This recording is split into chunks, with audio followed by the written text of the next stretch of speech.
tant qu'organisation unique, organisation représentative des jeunes dans le champ du sport et l'animation, on partage un constat avec tout le champ du sport, je pense. C'est le déficit de financement envers l'enseignement supérieur et la recherche. Avec le combat STAPS oublié qu'on a pu mener main dans la main, on pourrait croire qu'on a obtenu effectivement une victoire dans ces 5,4 millions qui étaient dédiés à recruter des postes pérennes dans la filière STAPS, ont quelque part soulagé les UFR, mais il subsiste encore des lacunes dans sa gestion. Et il faut encore plus de postes, que ce soit en STAPS, mais d'une façon globale, dans l'enseignement supérieur et la recherche. Le manque de personnel associé aux récentes annonces de la politique de rémunération des enseignants reflète une tension permanente qui impacte la communauté estudiantine, les enseignants, les BIAT, qui doivent faire qu'un, selon nous, dans ce combat-là. Et pourtant, dans le champ du sport, qui connaît une expansion rapide, on aperçoit un paradoxe qui est l'attrait dans ce domaine, engendrant des inégalités d'accès à la formation publique. Il faudrait donc repenser l'accès à la filière STAPS en fonction de la demande pour garantir un accès équitable à la formation et aux formations. Au-delà d'une éducation généralisée, la recherche et les études doctorales doivent retrouver une place centrale dans nos préoccupations.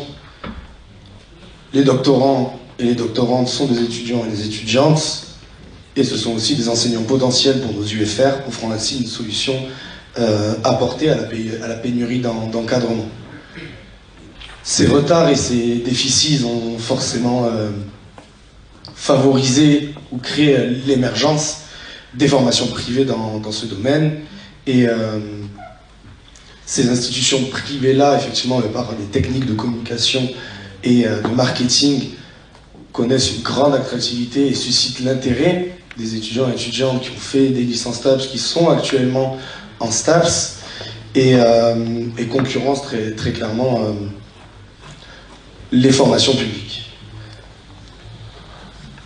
Notamment dans des compétences où l'université n'est plus compétente, à savoir l'orientation, l'insertion professionnelle et cet accompagnement qui doit être pensé en fonction de l'étudiant et pas en fonction des étudiants.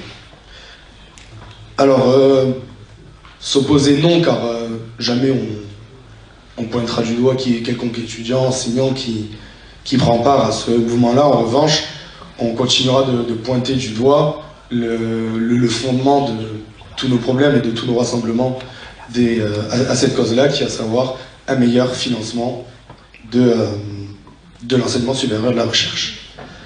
Certaines solutions émanent directement du Grenelle de l'emploi et des métiers du sport, qui est apparu récemment et qui est une victoire certes, mais qui a un point d'étape vers, j'ai envie de dire, le démêlement du nœud de l'articulation des formations dans le champ du sport et de l'animation, à savoir le référentiel des compétences communs, la généralisation des blocs de compétences, la création des campus des métiers du sport et cette plateforme unique recensant formation, compétences, certification, accréditation dans le champ du sport et de l'animation.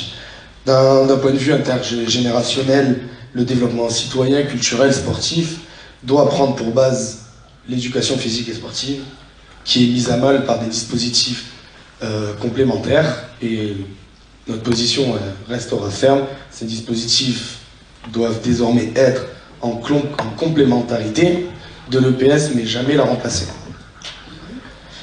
Ainsi, à la NESTAPS, c'est surtout grâce à son réseau omniprésent, on est pleinement conscient des intérêts des étudiants en STAPS.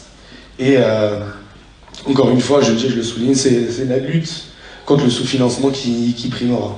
Cette lutte, elle s'étend à l'innovation pédagogique, à l'innovation sociale, et en faveur des universités plus professionnalisantes, mais surtout plus émancipatrices.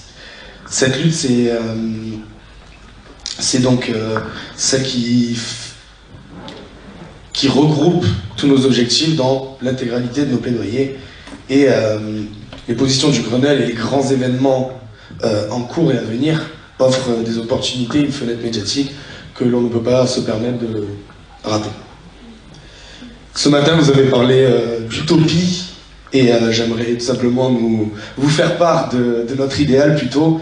C'est une université qui n'est pas sélective, qui n'a pas de capacité d'accueil, qui est ouverte à toutes et tous et sans discrimination, et financée, accompagnant les jeunes vers la citoyenneté et la réussite de leur projet professionnel choisi qui ne sera plus subi. Merci à toutes et à tous.